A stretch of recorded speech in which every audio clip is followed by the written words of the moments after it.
Okay, let's dive right into this. If you've spent literally any time online recently, you've probably noticed something, well, kind of strange happening. There's this bizarre phenomenon quietly taking over everyone's digital life. So today, in this explainer, we're going to unpack exactly what it is, who's actually making it, and why it is absolutely flooding your screens.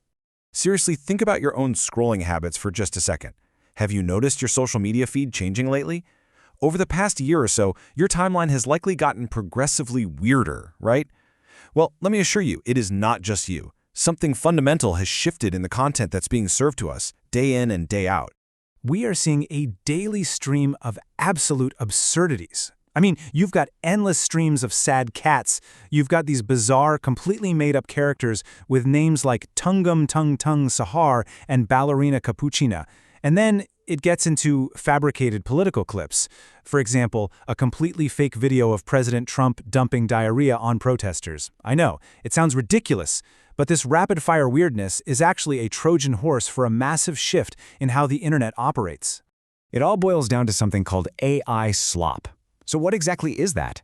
Basically, it's cheap, meaningless, high-volume content designed for one primary purpose: to hit your dopamine receptors and keep you endlessly scrolling. It spans text, images, video, the whole shebang.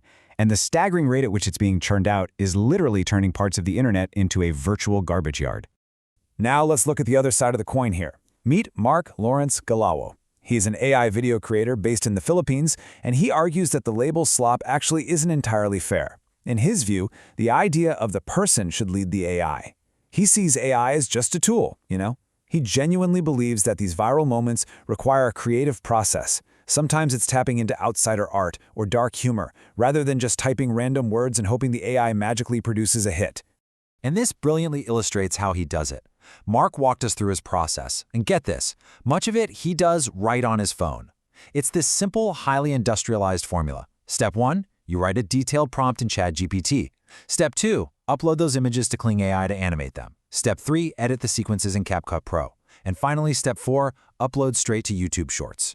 It's a relatively simple formula, but it's being followed by thousands of gig workers all around the world, all churning out content to feed an endlessly hungry internet.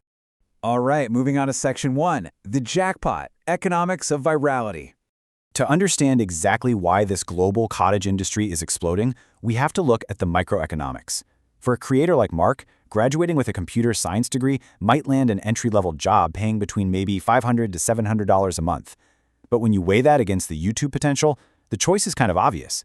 Mark averages anywhere from $3,000 to $6,000 a month just making AI content. This massive gap perfectly explains why creators choose viral payouts over traditional jobs. For them, this global network is a highly lucrative form of gig work. 20 million views. Yeah, when a video hits, the rewards are absolutely astronomical. To put that into perspective, back in May 2025, Mark capitalized on a viral trend known as the Italian brain rock trend. By including specific characters in his videos, he achieved over 20 million views on his most successful pieces, and, well, his revenue naturally skyrocketed. These creators know exactly how to use these tools to generate something that is just absurd enough that people feel literally compelled to share it. Which brings us to Section 2, Big Tech's engagement machine. So, how are the massive platforms reacting to this absolute flood of synthetic content? Well, you might think they'd be trying to stop it, but tech leaders are actually leaning heavily in. Meta CEO Mark Zuckerberg said on an earnings call that adding this whole new category of AI-generated content is going to be, quote, just very exciting for platforms like Facebook and Instagram. Similarly, leadership at OpenAI, the makers of the Sora video generation tool, they seem largely unfussed about the sheer volume of this content, noting that it can still tell a coherent story. And the reason they find it so exciting is purely financial. Just as serious proposals to limit screen time for young people were gaining real traction and everyday users were consciously putting their phones aside, the AI boom provided a massive counterweight. Improvements to Meta's AI content delivered an 8% increase in time spent on Facebook and a 6% increase on Instagram. The financial motive here is crystal clear. More watch time equals more profit. It seems that for big tech companies, ethics comes after growth. When releasing incredibly powerful generative tools like Google's Veo or OpenAI's Sora, profit and engagement matter far, far more than whether a video contains genuine human thought. Social media platforms fundamentally don't care if content is auto-generated. What matters most to them is just keeping your eyes glued to the screen. Now, of course, if you challenge the companies directly, you get a slightly different public story. OpenAI claims their goal isn't to hold attention, but to optimize for creativity and participation. Meanwhile, YouTube pushes back by stating their business relies on delivering high-quality content. Yet, as you can see, this public posturing stands in stark contrast to the reality of the industrial-scale, fast, and cheap market for attention that we were just talking about. Let's move on to Section 3, the fallout, preying on the id. This brings us to the darker side of this whole phenomenon and how it really leverages our basic instincts. A lot of AI slop is pure id. It taps into our rawest emotions. Because, the quickest way to go viral isn't by creating high art. It's often by generating rage bait. This includes pumping out racist, sexist, or bigoted materials specifically designed to make you really, really mad. Why? Because angry people share content. We've always had trolls trying to trick us, sure, but AI tools now allow people to troll and manipulate emotions at an unprecedented industrial scale. And that brings a severe escalation in risk.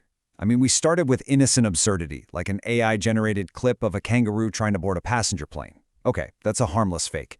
But the exact same tools and the exact same financial incentives pave the way for catastrophic fakes. We are talking about fabricated protests, fake violence, and synthetically generated hate speech deployed at scale. The consequences of millions of people believing these fabrications are genuinely, absolutely dangerous. Finally, we arrive at Section 4, the erasure of the human element. Consider this staggering reality for a second: 50%.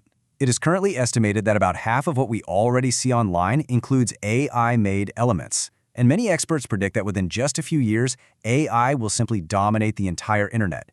This is the ultimate chilling consequence of tech maximalists prioritizing uninhibited growth completely over ethical boundaries. This brings a once fringe concept right into the mainstream, the dead internet theory. If you haven't heard of it, this is the concept that much of the web is no longer human, but rather just a space where bots are endlessly posting and shaping what we see. What once sounded like a crazy internet conspiracy theory is, thanks to this flood of AI slop, rapidly becoming our everyday reality. We are quite literally entering a loop in which synthetic content keeps reproducing itself, blurring what's real. In the early days of AI, there was actually a strong sense of morality and ethical quandary among developers. They worried about releasing these models into the wild and faking people doing things they'd never do. But those voices, they have been completely crowded out. Big tech and AI companies see this as an existential fight. If they don't win the AI race, someone else will, and they'll take the money with them. So the synthetic loop just keeps spinning. Which brings us to a final, pretty uncomfortable question. How much of what you scrolled past today was actually human? It's something you should really ask yourself the next time you open up a social media app. As this content continues to flood our screens, sorting the genuine from the generated is going to be the great challenge of our digital lives. Keep your eyes open out there, and we will see you in the next explainer.